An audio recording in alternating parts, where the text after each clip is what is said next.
हाँ जी बेटा जी, chapter number 7 के न्यूमेरिकल्स हैं। फर्स्ट न्यूमेरिकल है कि बेटा जी ए 100 ग्राम बॉडी 7.1 जी।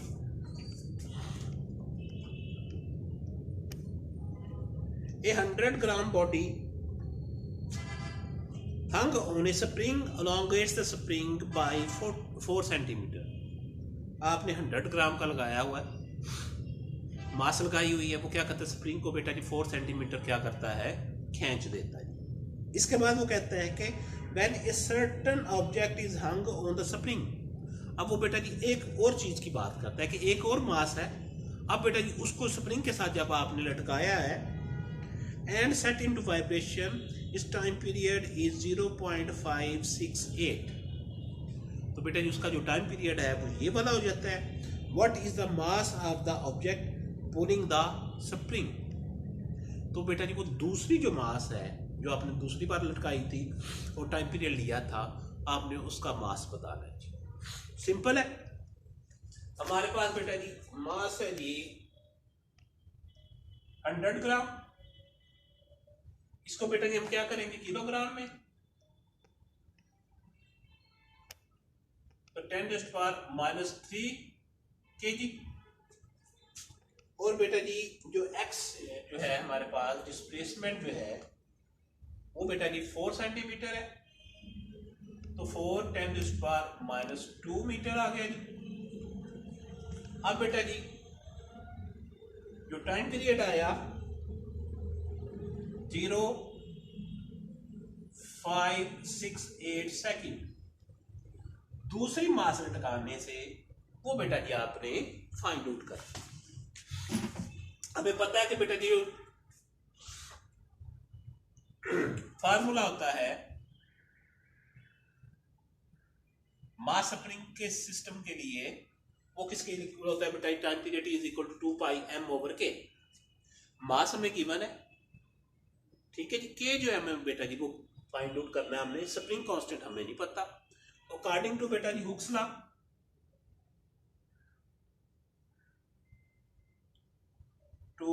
बेटा जी F इज इक्वल टू बेटा जी kx है जी।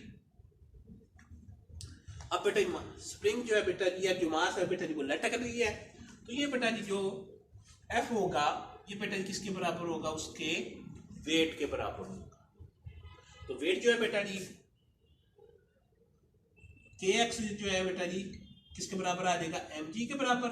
आपने k फाइंड आउट करना है, तो ये बेटा जी आ जाएगा mg/x के बराबर आ जाएगा।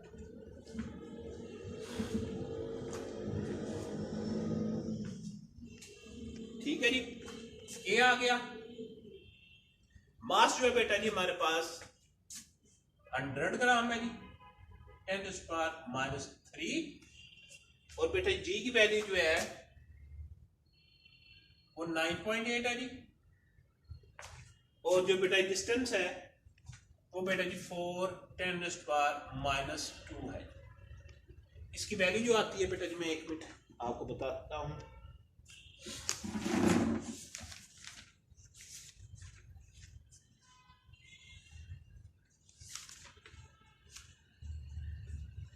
ये बेटा 24.5 न्यूटन पर मीटर आ गई। ठीक हो गया। अब बेटा जी आपने m डैश फाइंड आउट करनी है, तो टाइम पीरियड जो होगा बेटा जी किसके बराबर होगा, 2πm/k। अब यहां पे बेटा जो आपने मास लेनी है, जिस मास के साथ आपने उसका टाइम पीरियड निकालना है वो वाली मास लेनी है। तो ये बेटा जी किसके बराबर होगी, m डैश के बराबर होगी। ये वाली नहीं लिख देंगे, जिसके साथ टाइम पीरियड निकाला है वही वाली मास बेटा जी आएगी। अब बेटा जी आपने m डैश फाइंड आउट करनी है, तो क्या करेंगे, दोनों तरफ स्क्वायर ले लेंगे, t² 4π², और ये बेटा जी m डैश/k।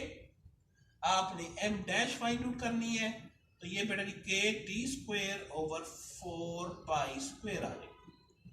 k की वैल्यू बेटा जी 24.5 और t² जो है बेटा जी हमारे पास है जी 0.568 का स्क्वायर है जी, डिवाइड बाई 4 और पाई जो होता है 3.1416 का स्क्वायर।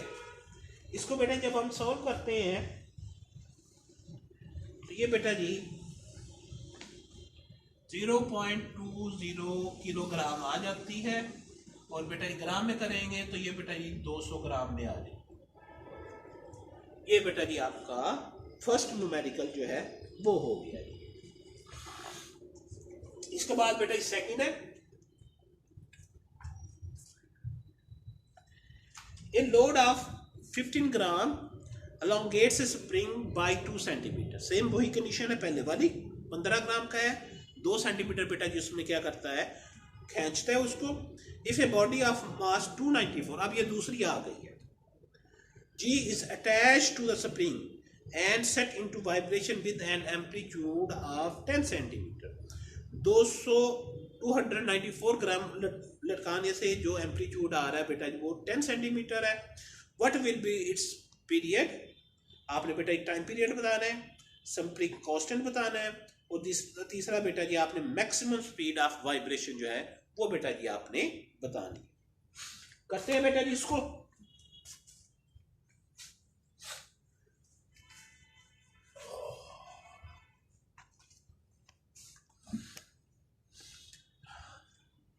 जी 7.2 मास है बेटा जी 15 ग्राम, तो बेटा जी 10⁻³ kg आ जाएगा जी। और बेटा जी डिस्प्लेसमेंट जो है बेटा जी वो है 2 सेंटीमीटर,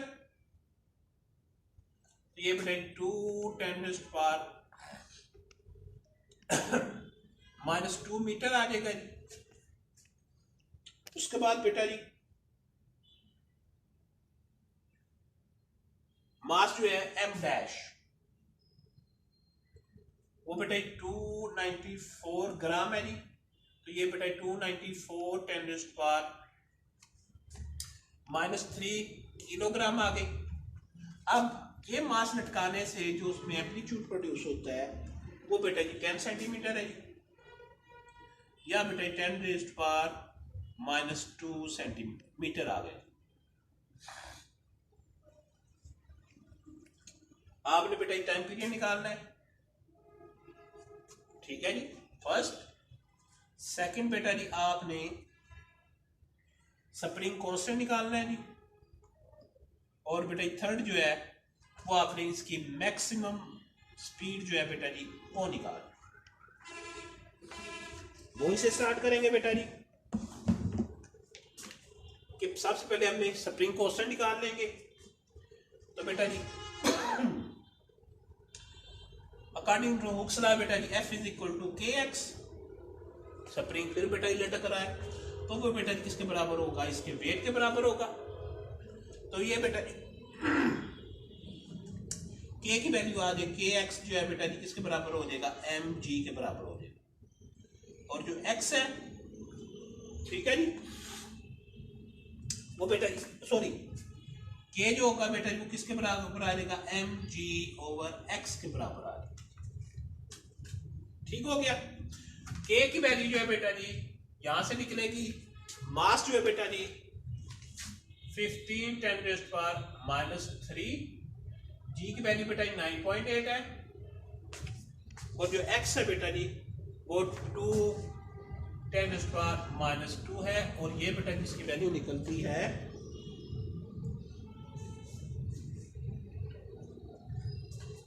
7.35 न्यूटन पर मीटर। ठीक हो गया। अब आपने बेटा क्या करना है, टाइम पीरियड निकालना है। तो टाइम पीरियड निकालने के लिए 2πm⁻,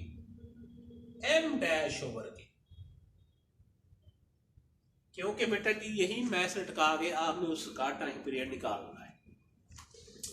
तो बेटा 2π 3.1416, और मास जो है बेटा जी हमारे पास 294 और 10⁻³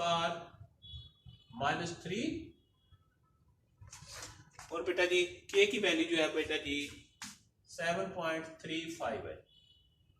तो इसका जो टाइम पीरियड निकलेगा वो बेटा जी 1.26 सेकेंड। ये बेटा इसका टाइम पीरियड आ जाएगा। Velocity for the mass spring system बेटा जी मैक्सिमम वेलोसिटी वो किसके बराबर होती है, v nought is equal to x nought k over m। ठीक है जी। अब बेटा जी वेलोसिटी निकालनी है, ठीक है जी। तो ये बेटा जी x नॉट कौन सा होगा, x नॉट बेटा जी आपका ये वाला होगा जिसके साथ उसका एम्पलीट्यूड आता है। तो इसका मतलब ये होगा कि ये वाली जो मास होगी तो फिर बेटा जी वो कौन सी होगी, m डैश होगी। ये बात आपने याद रखनी है, क्योंकि सेकंड ही मास को बेटा जी वाइब्रेशंस के साथ वो जो है उसका ये प्रोड्यूस की गई थी, इसलिए बेटा ये सारा कुछ सेकंड मास वाला आएगा। तो एक्स नॉट जो है बेटा जी हमारे पास 10⁻⁻2 और के जो की वैल्यू जो है बेटा जी हमने निकाली हुई है 7.35 और बेटा जी एम डैश जो है बेटा जी वो 294 10⁻³ है जी। और इसका जो आंसर आता है बेटा जी 0.5 मीटर पर सेकंड या बेटा जी 50 सेंटीमीटर पर सेकंड आता है।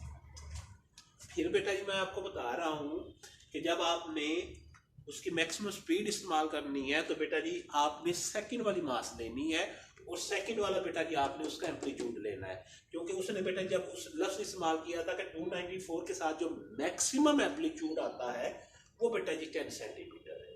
तो एक्स नॉट जो है बेसिकली क्या है, एम्पलीट्यूड है बेटा। ठीक है जी, ये बेटा जी आपका हो गया। इसके बाद है बेटा जी 7.4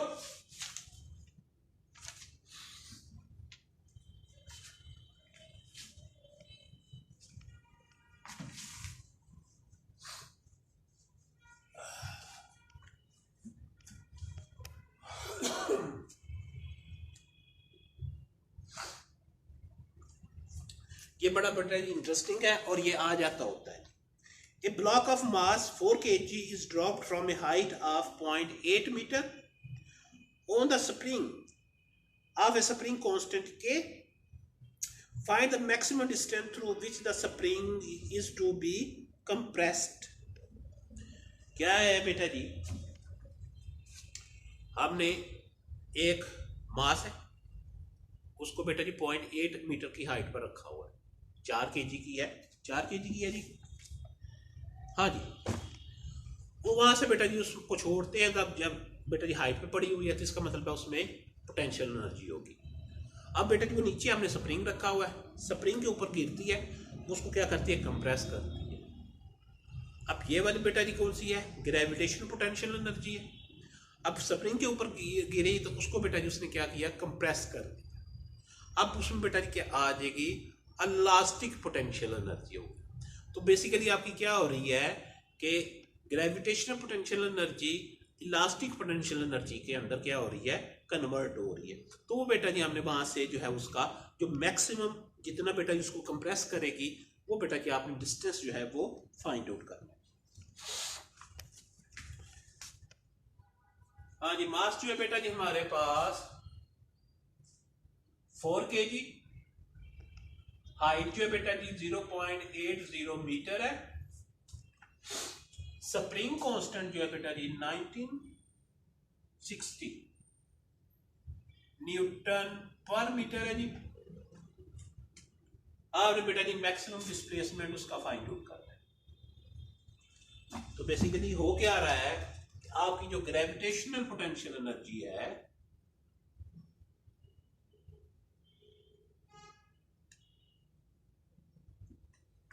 ठीक है जी, वो कन्वर्ट हो रही है बेटा जी आपकी इलास्टिक पोटेंशियल एनर्जी में।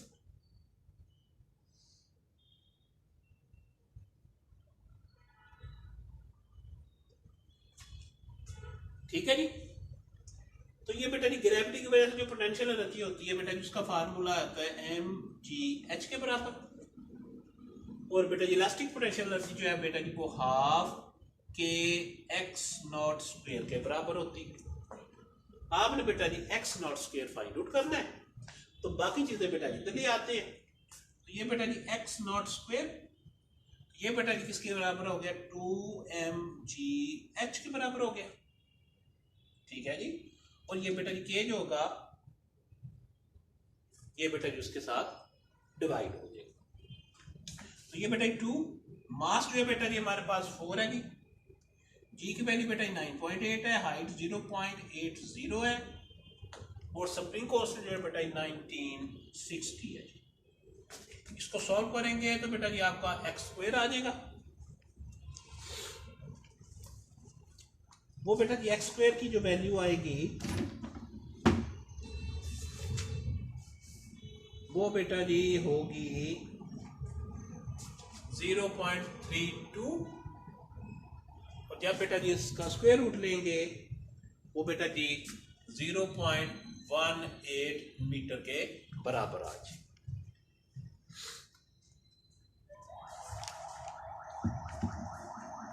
ठीक है जी। इसके बाद है बेटा जी 7.5, a simple pendulum is 50 centimeter long. What will be its frequency of vibration at a place where g is 9.8 metre पर सेकेंड। आपने सिंपल पेंडुलम है, उसकी लेंथ दी हुई है, आपने बेटा जी उसकी फ्रीक्वेंसी फाइंड आउट करनी है। आपको बेटा जी वो मैंने पहले फार्मूला इसका लिखाया हुआ है। uh, 7.5 length of the pendulum जो है बेटा जी वो 50 सेंटीमीटर है, 50 10⁻⁻² मीटर आ गया।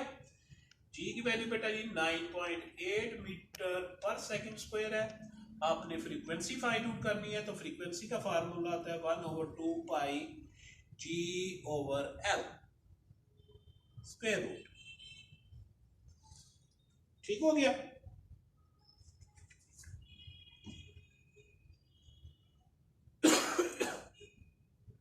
ठीक है जी। तो ये बेटा जी 3.1416 पाई की वैल्यू मल्टीप्लाइड बाई जी की वैल्यू बेटा जी 9.8 है, और लेंथ ऑफ द पेंडुलम जो है बेटा जी वो 50 10⁻⁻² है जी। इसको बेटा जी जब हम सॉल्व करेंगे तो ये बेटा जी 0.70 फ्रीक्वेंसी की बेटा जो यूनिट होती है वो हर्ट्ज होती है। ठीक है जी। फ्रीक्वेंसी की जो बेटा जी यूनिट है वो बेटा जी हर्ट्ज होती है। ये बेटा जी आपकी चैप्टर नंबर 7 के न्यूमेरिकल्स कंप्लीट हो गए।